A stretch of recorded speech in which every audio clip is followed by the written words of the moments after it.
Hello குட்டீஸ், praise the Lord. How are you? Last week நம்ம மத்திய எழுதின சுவிசேஷம் 21ஆம் அதிகாரத்தை தியானித்தோம். நம்ம இந்த வாரம் மத்தேயு 22ஆம் அதிகாரத்தை தியானிக்க போகிறோம். அதுக்கு முன்னாடி நம்ம மனப்பாட வசனம் பார்க்கலாமா? மத்தேயு 22ஆம் அதிகாரம் 37வது வசனம் வாசிக்கலாமா? இயேசு அவனை நோக்கி, உன் தேவனாகிய கர்த்தரிடத்தில் உன் முழு இருதயத்தோடும் உன் முழு ஆத்துமாவோடும் உன் முழு மனதோடும் அன்பு கூறுவாயாக. இன்னொரு முறை வாசிக்கலாமா? இயேசு அவளை நோக்கி, உன் தேவனாகிய கர்த்தரிடத்தில் உன் முழு இருதயத்தோடும் உன் முழு ஆத்துமாவோடும் உன் முழு மனதோடும் அன்பு கூறுவாயாக. அது மட்டும் இல்லை குட்டீஸ், அடுத்த வசனம் 39வது வசனம், நீ உன்னிடத்தில் அன்பு கூறுவது போல பிறனிடத்திலும் அன்பு கூறுவாயாக. இந்த 2 மனப்பாட வசனத்தை நம்ம இன்னைக்கு தியானிக்கலாம், சரியா? இந்த மத்தேயு 22ஆம் அதிகாரத்தில் 5 காரியங்களை குறித்து இயேசப்பா பேசுகிறாரு. என்னென்ன தெரியுமா? அதுக்கு முன்னாடி இந்த மனப்பாட வசனம், உன் தேவனாகிய கர்த்தரிடத்தில் உன் முழு இருதயத்தோடும் உன் முழு ஆத்துமாவோடும் உன் முழு மனதோடும் அன்பு கூறுவாயாக. ஏசப்பா நம்மளை முழு ஆத்துமாவோடும் முழு இருதயத்தோடும் நம்ம என்ன பண்ணணும்? தேவனிடத்தில் அன்பு கூறணும். அது மாத்திரம் இல்லை, நீங்கள் உங்களை நேசிக்கிறது போல் பிறரையும் நேசிக்கணும், இல்லையா? இந்த கட்டளைகளை நம்ம கடைப்பிடிக்கணும். எப்படி? விட்டு கொடுக்கணும், மன்னிக்கணும். அவர்கள் என்ன செஞ்சாலும் நம்ம பழிக்கு பழி வாங்காமல் ஏசப்பாவை முழு இருதயத்தோடு முழு ஆத்மாவோடு அவரை நம்ம துதிக்கணும். அப்படி துதிக்கிறதுல அவர் ரொம்ப ஹாப்பியாக இருப்பார் குட்டீஸ், ஓகேவா? இப்போது மத்தேயு 22ஆம் அதிகாரம் பார்க்கலாங்களா? இதில் 1லிருந்து 14வது வசனம் வரை பார்த்துட்டேன்னா திருமண விருந்தை பற்றி, அதாவது அந்த ஓமையை பற்றி சொல்கிறாரு. அதில் என்னென்னா, ஏசப்பா முதல்ல தேவன் நம்ம எல்லோரையும் விருந்துக்கு அழைக்கிறாங்க. இப்போ ஃபார் எக்ஸாம்பிள், இப்போ நீங்கள் ஒரு மேரேஜ் ஃபங்க்ஷனுக்கு நீங்கள் போகிறதா இருந்தால் உங்களுக்கு இன்விடேஷன் கொடுப்பாங்க, இல்லையா? இப்போ அழைப்பு கொடுத்தா தானே நீங்கள் போவீங்க. அழைப்பு கொடுத்தும் அசட்டப் பண்ணிங்கன்னா அவங்க ரொம்ப ஃபீல் பண்ணுவாங்கள்ல. வீட்டில் ஏதாவது ஒரு மேரேஜ் ஃபங்க்ஷன் வந்துச்சுன்னா நல்ல உடை, நல்ல ஆடம்பரமான ஜுவல்ஸு, இது எல்லாமே நம்ம என்ன பண்ணுவோம்? ஆர்டர் பண்ணுவோம், இல்லையா? இந்த இடத்துல மத்தேயு 22ஆம் அதிகாரம் 1லிருந்து 14, அப்போ அதில் என்ன சொல்கிறார் தெரியுமா? ஏசப்பாவை எல்லாரும் என்ன பண்ணுறாங்கன்னா, பரலோக ராஜ்யம் தன் குமாரனுக்கு கல்யாணம் செய்த ஒரு ராஜாவுக்கு ஒப்பாயிருக்கிறது. மத்தேயு 22:2 என்ன சொல்கிறாங்க? பரலோக ராஜ்யம் தன் குமாரனுக்கு கல்யாணம் செய்த ஒரு ராஜாவுக்கு ஒப்பாயிருக்கிறது. அப்போது அழைக்கப்பட்டவர்களை கல்யாணத்துக்கு வர சொல்லுங்க அப்படின்னு தன் ஊழியக்காரரை அனுப்புனார். அவர்களும் என்ன பண்ணாங்க? மனதே இல்லை அந்த கல்யாணத்துக்கு போக.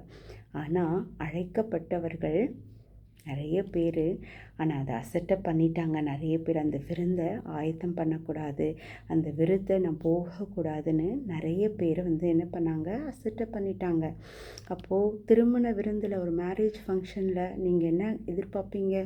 நல்ல சாப்பாடு, இல்லை? நல்ல விதவிதமான சாப்பாடு இருக்கும், இல்லையா? கண்டிப்பாக நம்ம என்ன பண்ணுவோம்? எல்லாமே சாப்பிடுவோம். அதே மாதிரி இந்த கல்யாண விருதுலேயும் அங்கே நல்ல எருது, கொழுத்த கன்றுகளை அடிக்கப்பட்டு ஆயத்தமாக இருந்தது. நல்ல பிரியாணி ஆயத்தமாக இருந்தது. அப்போது அழைக்கப்பட்டவர்களோ என்ன பண்ணாங்க? அதை அசட்டப் பண்ணிட்டாங்க. ஒருவன் தன் வயலுக்கும் தன் வியாபாரத்துக்கும் போய்விட்டாங்க. அப்போது அவன் ஊழியக்காரரை பிடித்து அவமானப்படுத்தி கொலை செய்தாங்க. அப்போது மற்ற ஊழியக்காரர்களையும் இப்படி தான் அவமானப்படுத்தினாங்க. ராஜா அதை கேள்விப்பட்டு கோபம் அடைந்து தன் சேனைகளை அனுப்பி அந்த கொலைபாதகளை அழைத்து அவர்கள் பட்டணத்தை என்ன பண்ணாங்கன்னா சுட்டெரித்தாங்க. அப்போது தன் ஊழியக்காரனை நோக்கி, கல்யாண விருந்து ஆயத்தமாக இருக்கிறது, அழைக்கப்பட்டவர்களும் அதற்கு அபாத்திரமாய் போனார்களே அப்படின்னு அவங்க பேசிக்கிட்டாங்க. அப்போது நீங்கள் வழி சந்ததிகளை போய் காணப்படுகிற யாவரையும் கல்யாணத்துக்கு என்ன பண்ணுங்க, அழைத்து கொண்டு வாருங்க. அப்போ அந்த ஊழியக்காரர்கள் என்ன பண்ணாங்க, புறப்பட்டு தாங்கள் கண்ட நல்லவங்க பொல்லாதவர்கள் எல்லாரையும் கூட்டிக் கொண்டு கல்யாண விருந்துக்கு வந்தாங்க. அந்த கல்யாண வீடே நிறைஞ்சு போச்சு. விருந்தாளிகளை பார்க்கும்படி ராஜா என்ன பண்ணார், உள்ளே பிரவேசித்த போது கல்யாண வஸ்திரம் தரித்திராத ஒரு மனுஷனை அங்கே பார்த்தாரு. அப்போது, சிநேகிதனே, நீ கல்யாண வஸ்திரம் இல்லாதவனாய் இங்கே எப்படி வந்தாய் என்று கேட்டார். அதற்கு அவன் பேசாமல் இருந்தான். அப்போ ராஜா பணிவிடைக்காரனை நோக்கி, இவனை கையும் காலம் கூட்டிக் கொண்டு அழுகையும் பற்கடிப்பும் உண்டாயிருக்கிற புறம்பான இருளிலே போடுங்க. அந்தபடியே அழைக்கப்பட்டவங்க அநேகர், தெரிந்து கொள்ளப்பட்டவர்கள் சிலர். அப்போது ராஜா கோபுரம்ல ராஜா என்ன பண்ணுறாரு, நீ என்ன பண்ண, கல்யாண விருந்துக்கு எல்லாரையும் அழை அப்படின்னு சொன்னவனே நிறைய பேர் என்ன பண்ணாங்க, அசட்டை பண்ணாங்க. பாதி பேர் என்ன பண்ணாங்க, வியாபாரத்துக்கு போயிட்டாங்க. பாதி பேர் என்ன பண்ணாங்க, வயல்வெளிக்கு போயிட்டாங்க. அசட்டை பண்ணவங்களையும் என்ன பண்ணார், கொலைபாதகர்களையும் அழித்து போட்டார் ராஜா. இப்போ என்ன சொன்னார், ரோட்டில் யாரெல்லாம் இருக்கிறாங்களோ அவங்கள எல்லாரையும் நீ என்ன பண்ணுனா கூட்டிகிட்டு வா. அவங்கள எல்லாரும் கூட்டிகிட்டு வந்து என்ன பண்ணுறாரு ராஜா, கல்யாண வீட்டுக்கு கூட்டிகிட்டு வர்றாரு. அப்போ கூட்டிகிட்டு வரும்போது ஒரு மனுஷன் மட்டும் என்ன பண்ணால், ட்ரெஸ்ஸே இல்லாமல் அழுக்கு துணியோடு இருந்தார். அப்போ ராஜா கேட்டார், கல்யாண விருந்துக்கு நீங்கள் இப்படி வரலாமா, உங்களுக்கு நாங்கள் நிறைய ஆடைகளெல்லாம் கொடுத்துருக்குறேனே அப்படின்னு சொன்னோன்னே ரொம்ப விசனப்பட்டு என்ன பண்ணார், அழுகையும் பற்கடிப்பும் உண்டாகிற புறம்பான இருளில் இவனை போடுங்க அப்படின்னு சொன்னார். அப்போது பரிசேயர் போய் பேச்சில் அவரை அகப்படுத்தும்படி யோசனை பண்ணி அவங்க கேட்குறாங்க. சீஷர்களையும் ஏரோதையும் அவரிடத்துல அனுப்புகிறாங்க. அப்போது என்ன பண்ணுறாங்கன்னா, எப்படியாச்சும் இவரை நம்ம வழிக்கு கொண்டு வரணும். ஆமாம் ஃப்ரெண்ட்ஸ், நம்ம திருமண ஃபங்க்ஷனுக்கு, நம்ம மேரேஜ் ஃபங்க்ஷனுக்கு நம்ம போகிறோன்னா எப்படி போவோம், ரொம்ப ஆயத்தமாக போவோம். நம்ம அது மட்டும் இல்லாமல் என்னென்ன நல்ல உடைகளை, நல்ல ஆடைகளை அணிஞ்சு தேவையான ஜுவல்ஸ் எல்லாம் போட்டு நம்ம போவோம். நிறைய பேரை கூப்பிடுவாங்க. நிறைய பேர்னா, இவன் கல்யாணத்துக்கு நம்ம வரணுமா அப்படின்னு அசட்டை பண்ணுவாங்க. ஆனால் நமக்கு ஒரு பரலோக ராஜ்யம் ஒன்று இருக்குது. அதுக்காக நம்ம எப்பொழுதுமே ஆயத்தமாக இருக்கணும். எப்பொழுதுமே முழு இருதயத்தோடு ஏசப்பாவுக்கு ஆயத்தமாக இருக்கணும். பைபிள் படிக்கிறதுல, வேத வசனம் வாசிக்கிறதுல நம்ம ஆயத்தமாக இருக்கணும். சரியா குட்டீஸ்? ரெண்டாவது காரியம், ராயனுக்கு வரி கொடுக்குறாங்க. இது எங்கே இருக்குது தெரியுமா? மத்தேயு 22ஆம் அதிகாரம் 15ஆம் வசனத்திலிருந்து 22வது வசனம் வரை ராயனுக்கு நம்ம ஏன் வரி கொடுக்கணும்? அப்போ பரிசேயர் எப்படியாச்சும் ஏசப்பாவை மாட்டி விடணுன்றதுக்காக அவரிடத்துல கொஷின் கேட்க வராங்க. என்ன தெரியுமா, தங்கள் சீஷரையும் ஏரோத்தையும் அவரிடத்துல அனுப்புகிறாங்க. அப்போ அவர்கள், போதகரே, நீ சத்தியம் உள்ளவர் என்றும் தேவனுடைய மார்க்கத்தை சத்தியமாய் போதிக்கிறவர் என்றும் நீர் முகதாட்சணியம் இல்லாதவர்களை எவனை குறித்தும் உமக்கு கவலை இல்லை என்றும், அதாவது அக்கறை இல்லைன்னு நான் அறிஞ்சிருக்கிறேன். அதாவது ஏசப்பாவை புகழறது போல புகழ்ந்து என்ன பண்ணுறாங்க, இகழறாங்க இல்லையா? அப்போது அவர் சொல்கிறாரு, ஆதலால் உமக்கு எப்படி தோன்றுகிறது, ராயனுக்கு வரி கொடுக்கிறது நியாயமோ அல்லவோ, இதை சொல்லும் என்று கேட்டாங்க. நான் வரி கொடுக்கலாமா, டாக்ஸ் கட்டலாமா வேணாமா அப்படின்னு யார் கேட்குறாங்க? பரிசேயர் ஜீசஸை பார்த்து கேட்குறாங்க. அப்போ ஏசப்பா அவங்களுடைய துர்க்குணத்தை நல்லா அறிஞ்சிட்டாரு. அறிஞ்சத பிறகு என்ன சொல்கிறாரு, மாயக்காரரே, நீங்கள் என்னை ஏன் சோதிக்கிறீர்கள் அப்படின்னு ஒரு கொஷின் கேட்குறாங்க. உள்ளத்தில் ஒரு வஞ்சனையோடு இந்த பரிசேயர்கள் கேட்ட கேள்வி ஏசப்பா தன் சிந்தையில் அறிஞ்சு, இருதயத்தில் அறிஞ்சு அவங்கள பார்த்து கேட்குறாங்க, மாயக்காரரே, நீங்கள் ஏன் என்னை சோதிக்கிறீங்க, வரி காசை எனக்கு காட்டுங்க.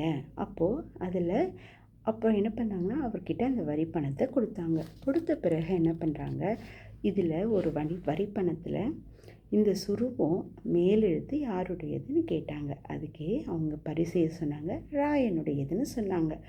அப்போது ராயனுடையதை ராயனுக்கும் தேவனுடையதை தேவனுக்கும் செலுத்துங்கள் அப்படின்னு அவங்களுக்கு சொன்னார். அப்போது பார்த்தீங்களா? ஆண்டவர் வந்து ஏசப்பா என்ன சொல்கிறாரு? டேக்ஸ் கட்டுறதுல கூட நம்ம கீழ்ப்படிதல் இருக்கணும். நம்ம ஏமாற்றக்கூடாது இல்லையா? நமக்கு வருமானத்தில் என்ன டேக்ஸு நம்ம அரசாங்கத்துக்கு செலுத்தணுமோ அதை ப்ராப்பராக செலுத்தணும். இப்போ நாட்களில் நிறைய பேர் ஏமாத்துறாங்க இல்லையா டேக்ஸ் கட்டுறதுல. ஆனால் நம்ம யாரை ஏமாற்றக்கூடாது? ஜீசஸையும் ஏமாற்றக்கூடாது, அரசாங்கத்தையும் நம்ம என்ன பண்ணக்கூடாது? ஏமாற்றக்கூடாது. சரியா குட்டீஸ்? நம்ம வரி பணத்தை அரசாங்கத்துக்கும் கொடுக்கணும், ஆண்டவரையும் நம்ம வஞ்சிக்கக்கூடாது. சரியா? நம்ம வந்து பொருத்தனை பண்ணுவோம். ஏசப்பா, நீங்கள் இதை செஞ்சீங்கன்னா நான் இந்த காணிக்கை கொடுத்துட்றேன், நீங்கள் எனக்கு இதை செஞ்சீங்கன்னா நான் இவ்வளோ பைபிள் வாங்கி கொடுத்துட்றேன், மாதம் நான் இவ்வளோ காணிக்கை கொடுத்துட்றேன்னு நம்ம என்ன பண்ணுவோம்? பொருத்தனை பண்ணிடுவோம். சரியாக தானே குட்டீஸ்? ஆனால் அப்படி பண்ணக்கூடாது. நம்மளால் என்ன முடியுமோ அதை நினச்சி தான் பொருத்தனை பண்ணணும். நம்ம அப்படி செய்யலாமல் ஆண்டவருக்கு ப்ராமிஸ் கொடுத்துட்டு செய்யாமல் போனால் என்னாகும்? நம்ம ஏசப்பாவை வஞ்சிக்கிறோம் இல்லையா? அப்படி மட்டும் நம்ம செய்யக்கூடாது. நம்ம கவர்மெண்ட் கொடுக்க வேண்டிய டேக்ஸையும் கொடுக்கணும், நம்ம ஆண்டவருக்கு கொடுக்க வேண்டிய காணிக்கையும் கொடுக்கணும், நம்மளால் மற்றவங்களுக்கு உதவியும் செய்யணும். சரியா குட்டீஸ்? ஓகே, 3வது காரியம் உயிர்த்தெழுதலை குறித்து கேள்வி. உயிர்த்தெழுதல் இருக்கா இல்லையா அப்படின்னு ஒரு கேள்வி யார் கேட்குறாங்க? சதுசேயர் கேட்குறாங்க. அப்போது இந்த வசனம் எங்கே இருக்குது தெரியுமா? மத்தேயு 22ஆம் அதிகாரம் 23லிருந்து 33ஆம் வசனம் பார்க்கலாமா? எடுத்துக்கிட்டிங்களா? உயிர்த்தெழுதலை குறித்து சதுசேயர் கேள்வி கேட்குறாங்க. இப்போ உயிர்த்தெழுதல் இல்லையா என்று சாதிக்கிற சதுசேயர் ஏசப்பா கிட்ட வந்து, போதகரே, ஒருவன் சந்தானம் இல்லாமல் இறந்து போனால், அதாவது குழந்தை இல்லாமல் இறந்து போனால் அவனுடைய சகோதரர்கள் என்ன பண்ணுறாங்க? அவனுடைய மனைவியை மேரேஜ் பண்ணி இருக்கிறாங்க. இப்படியே அவங்க 7 சகோதரர்களும் இப்படி இருந்து மேரேஜ் பண்ணி மரித்து போகிறாங்க. ஆனால் அவங்களுக்கு சந்தானம் இல்லை, குழந்தை இல்லை. மரித்த பிறகு 3ஆம் சகோதரர், 7ஆம் சகோதரர், மொத்தம் 7 சகோதரர்கள் எல்லாரும் இறந்து போகிறாங்க. கடைசியில் அந்த ஸ்திரீயும் இறந்து போகிறாங்க. அப்போது உயிர்த்தெழுதலில் இந்த 7 பேரில் யாருக்கு அவங்க மனைவியாக இருப்பாங்க? யார் வந்து எல்லோரும் அவளை விவாகம் பண்ணியிருக்கிறாங்களே அப்படின்னு கேட்டாங்க. அப்போ ஏசப்பா சொல்கிறாரு, நீங்கள் வேத வாக்கியங்களையும் தேவனுடைய வல்லமையும் அறியாமல் தப்பான எண்ணம் கொள்ளுகிறீர்களே. உயிர்த்தெழுதலில் கொள்வனையும் கொடுப்பவனையும் இல்லை, அவர்கள் பரலோகத்தில் தேவ தூதர்களைப் போல இருப்பார்கள். மரித்தோர் உயிர்த்தெழுதலை பற்றி நான் ஆபிரகாமின் தேவனும் ஈசாக்கின் தேவனும் யாக்கோபின் தேவனுமாயிருக்கிறேன் என்று தேவனால் உங்களுக்கு உரைக்கப்பட்டிருக்கிறத நீங்கள் வாசிக்கலையா? என்ன பண்ணுறாங்க? சதுசேயர் ஏசப்பா கிட்ட வந்து கேட்குறாங்க, ஏசப்பா, ஒருவனுக்கு வந்து ஒரு மனைவி இருக்காங்க, அவங்களுக்கு குழந்தை இல்லை, அவன் மரித்து போகிறான். அவனுடைய சகோதரர்கள் 7 பேரும் ஒவ்வொருத்தரும் அவங்க மனைவியை மேரேஜ் பண்ணி மரித்து போகிறாங்க. கடைசியில் அந்த ஸ்திரீயும் மரித்து போகிறாங்க. அப்போது உயிர்த்தெழுதலை யார் வந்து இவங்களுக்கு மனைவியாக இருப்பாங்க? உயிர்த்தெழுதலில் கொள்பவனையும் கொடுப்பவனும் இல்லை, பரலோகத்தில் அவங்க எப்படி இருப்பாங்கன்னு ஏசப்பா சொல்கிறாரு, தேவ தூதர்களைப் போல இருப்பாங்க. இது யாருக்கும் மனைவியும் கிடையாது. அவங்களுடைய தப்பான எண்ணத்தை ஏசப்பா கண்டிக்கிறாரு. என்ன சொல்கிறாரு? உயிர்த்தெழுதலில் எல்லாருமே தேவ தூதர்களைப் போல இருப்பாங்கன்னு ஏசப்பா சொல்கிறாரு. அப்போ மரித்தோர் உயிர்த்தெழுதலை பற்றி ஏசப்பா என்ன சொல்கிறான்னா, நான் ஆபிரகாமின் தேவனும் ஈசாக்கின் தேவனும் யாக்கோபின் தேவனுமாக இருக்கிறேன், தேவனால் உங்களுக்கு உரைக்கப்பட்டிருக்கிறதை நீங்கள் வாசிக்கவில்லையா? தேவன் மரித்தோருக்கு தேவனாயிராமல் யாருக்கு தேவனாக இருக்கிறாரு? ஜீவன் உள்ளவர்களுக்கு தேவனாக இருக்கிறார். அப்படின்னா இந்த பூமியில் மரித்தவர்களுக்கு தேவனாக இல்லை, நம்மளை மாதிரி உங்களை மாதிரி நமக்கும் உங்களுக்கும் ஒரு தேவன், ஜீவனுள்ள தேவனாக இருக்கிறார்னு அவர் வாக்கு கொடுத்துருக்கிறாரு. இதை கேட்ட ஜனங்கள் அவருடைய போதகத்தை குறித்து என்ன பண்ணாங்க? ஒரே ஆச்சரியப்படுறாங்க.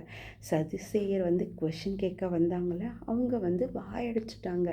பரிசேயர் கேள்வி கேட்டு அவரிடத்திலும் கூடி வந்தாங்க. பரிசேயரும் சதுசேயரும் அவங்களுடைய வாய் கப்பு சொப்புன்னு ஆயிடுச்சு. இப்போ நீங்கள் குட்டி பிள்ளைங்க, உங்கள் டேடி மம்மி ஒரு கொஷின் கேட்குறாங்க, சட்டை நீங்கள் பதில் சொல்லிட்டீங்கன்னா உங்கள் டேடி மம்மி கரெக்டாக சொல்லிட்டானே அப்படின்னு ஒரு மாதிரி ஷாக் ஆகிடுவாங்களே, அந்த மாதிரி சதுசேயர் வந்து ஜீசஸ் சொன்ன வார்த்தையை கேட்டு ஒரே ஷாக் ஆகிட்டாங்க. அவங்க வாய் அடைச்சி போச்சு. அவங்களால அடுத்த கொஷின் கேட்க முடியல. சரி, 4வது காரியம் அவர் நமக்கு கொடுக்குற கட்டளை. மத்தேயு 22ஆம் அதிகாரம் 34லேருந்து 40வது வசனத்தை நம்ம பார்க்கலாமா?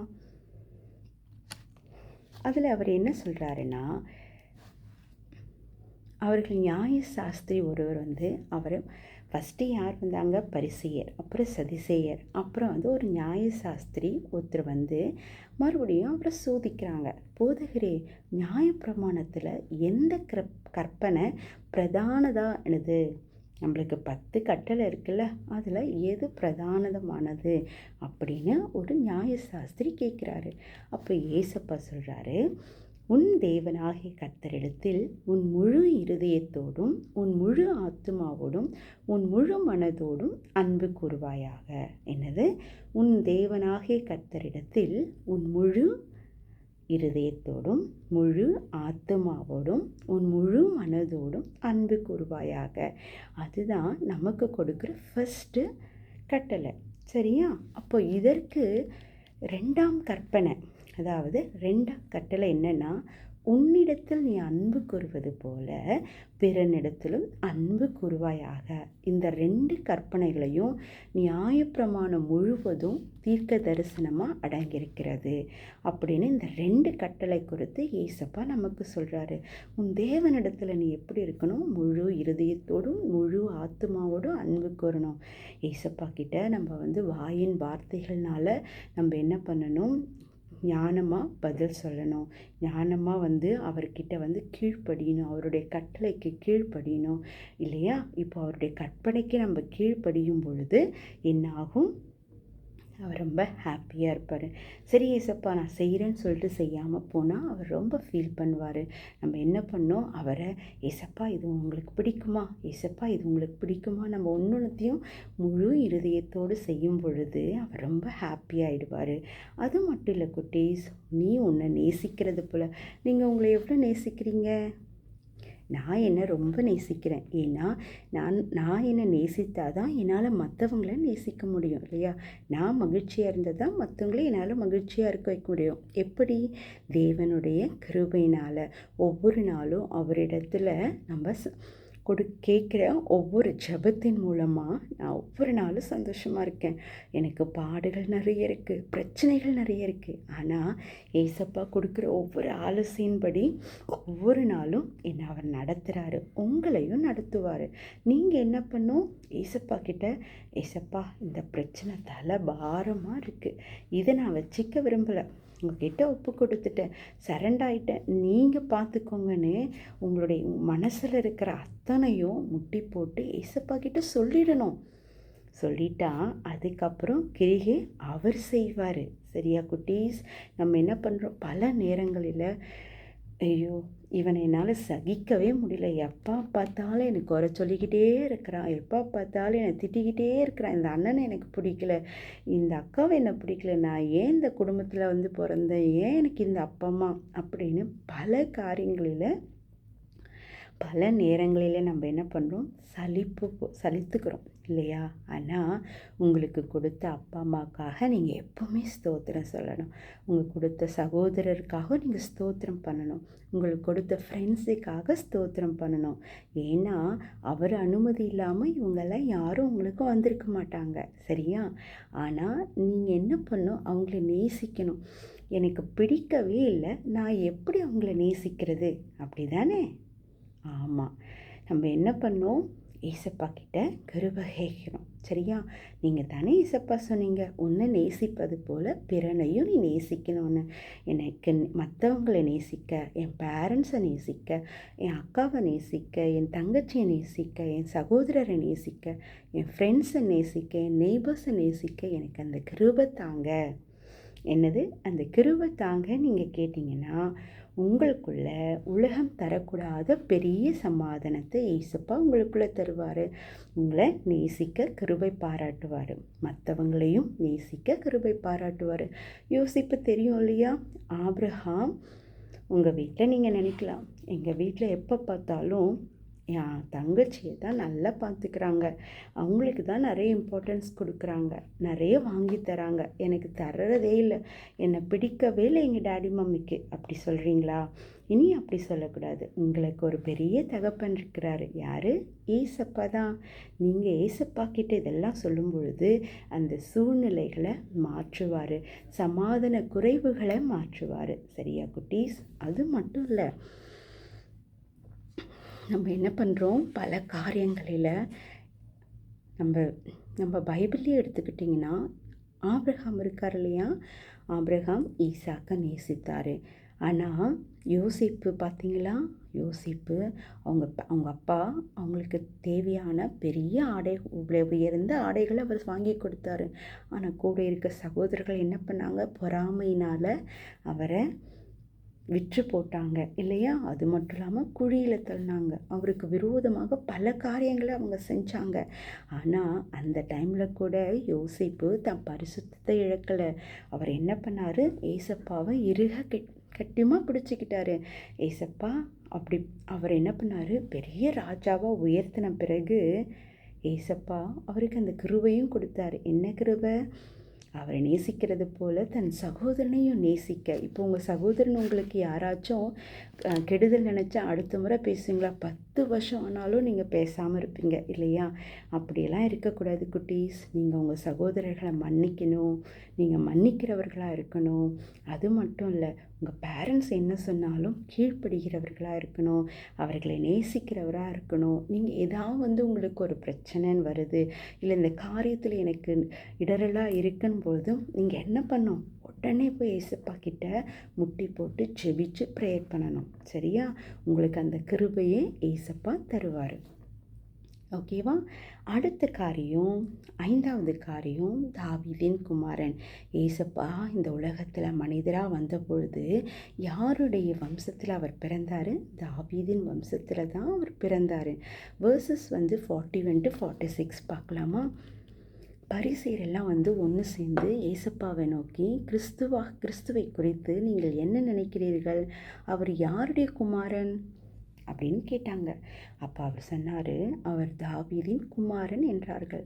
அதற்கு அவர், அப்படியானால் தாவீது பரிசுத்த ஆவியினாலே அவரை ஆண்டவர் என்று சொல்லியிருக்கிறது எப்படி? நான் உம்முடைய சத்துருக்களை உமக்கு பாதபடியாகும் போடும் வரைக்கும் நீர் என்னுடைய வலது பாரசத்தில் உட்காரும் என்று கர்த்தர் ஆண்டவரோடே சொன்னார் என்று சொல்லியிருக்கிறானே அப்படின்னு இந்த கொஷினெல்லாம் யார் கேட்குறது? பரிசேயர் ஒன்றா சேர்ந்து ஏசப்பாவை கேட்குறாங்க. அவர் யாருடைய குமாரன்? அவர் தாவீதின் வம்சத்தில் பிறந்த குமாரன் இல்லையா? அப்போ தாவீது அவரை ஆண்டவர் என்று சொல்லியிருக்க, அவனுக்கு அவர் குமாரனாக இருப்பது எப்படி என்னும் இப்படி ஒரு நிறைய பேர் கொஷினெல்லாம் இந்த மாதிரி கேட்பாங்க இல்லையா? விதண்டாவதமாக நிறைய கொஷின் கேட்பாங்க. இந்த பரிசேயரும் அப்படி தான் கேட்டாங்க. அதற்கு அவர் என்ன சொன்னாருன்னா, ஒருவனும் அவருக்கு ஒரு வார்த்தையும் சொல்லக்கூடாதிருந்து அன்று முதல் ஒருவனும் அவரிடத்தில் கேட்க துணியவில்லை.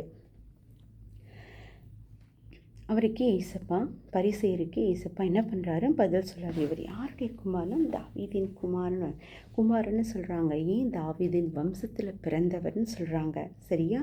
இப்போ இன்னைக்கு நம்ம என்ன பார்த்தோம்? திருமண விருந்தினுடைய ஒரு உவமையை நம்ம பார்த்தோம். நம்ம திருமணத்துக்கு போனால் எல்லாரையும் நம்ம அழைக்கணும். ஆனால் நம்ம என்ன பண்ணோம், எப்பொழுதுமே தயார் நிலையில் இருக்கணும். நம்ம பரலோக ராஜ்யத்தில் போகிறதுக்கு தயாராக இருக்கணும், பரிசுத்தமாக இருக்கணும், பரிசுத்த வாழ்க்கை வாழணும். சரியா குட்டி? அது மட்டும் இல்லை, நம்ம டேக்ஸு கொடுக்க வேண்டிய இடத்துக்கு கொடுக்கணும். நம்ம ஏசப்பாவை வஞ்சிக்காமல் அவருக்கு கொடுக்க வேண்டிய காணிக்கையும் நம்ம கொடுக்கணும். சரியா குட்டீஸ்? நீங்கள் எல்லாரும் சர்ச்சுக்கு ரெகுலராக போகிறீங்களா? போகணும். சரியா? முன்னாடி 5 நிமிஷத்துக்கு முன்னாடி நீங்கள் என்ன பண்ணணும், ஜீசஸ் ஆலயத்துக்கு போய் துதிக்கணும். ஏன்னா நீங்கள் எல்லாம் வருவீங்கன்னு யார் எதிர்பார்த்துட்ருப்பா? ஏசப்பா எதிர்பார்த்துட்ருப்பா. நம்ம ஏசப்பாவுக்கு கொடுக்க வேண்டிய காணிக்கையும் கொடுக்கணும், அதே டைமில் கவர்மெண்ட்டுக்கு செலுத்த வேண்டிய வரியையும் கரெக்டாக செலுத்தணும். சரியா? அடுத்தது உயிர்த்தெழுதலுடைய கேள்வியை பற்றி நம்ம இன்றைக்கி பார்த்தோம். யார் உயிர்த்தெழுதலை உயிர்த்தெழுதலில் யார் யாருக்கு ரிலேட்டிவாக இருப்பாங்கன்னு கேட்கும் பொழுது ஏசப்பா என்ன சொல்கிறாரு, உயிர்த்தெழுதலில் எல்லாருமே எப்படி இருப்பாங்க, தேவ தூதர்களாக இருப்பாங்க. அவர் நமக்கு கொடுத்த கட்டளை என்னது, நீ உன்னிடத்தில் அன்பு கூர்ந்தது போல பிறனிடத்திலும் அன்பு கூறணும். அது மட்டும் இல்லை, உன் முழு இருதயத்தோடும் உன் முழு ஆத்மாவோடும் உன் முழு பலத்தோடும் நீ என்ன பண்ணணும், ஏசப்பாவை நேசிக்கணும். சரியா குட்டீஸ்? ஓகேவா? இன்னைக்கு நம்ம மத்தேயு எழுதின சுவிசேஷம் 22ஆம் அதிகாரத்தை நம்ம தியானித்தோம். அது மட்டும் இல்லை குட்டீஸ், இன்னைக்கு நீங்கள் சாங்ஸ் நல்லா என்ஜாய் பண்ணிங்களா? நம்ம எப்பொழுதுமே ஏசப்பாவை முழு இருதயத்தோடு நம்ம துதிக்கணும். சரியா? ஓகே, நம்ம நெக்ஸ்ட்டு அடுத்த செக்மெண்ட்டில் மத்தேயு எழுதின சுவிசேஷம் 23ஆம் அதிகாரத்தை தியானிக்கலாம். அதுக்கு முன்னாடி இன்றைக்கி நம்ம ஒரு சின்ன ப்ரேயர் பண்ணிடலாமா? Close your eyes.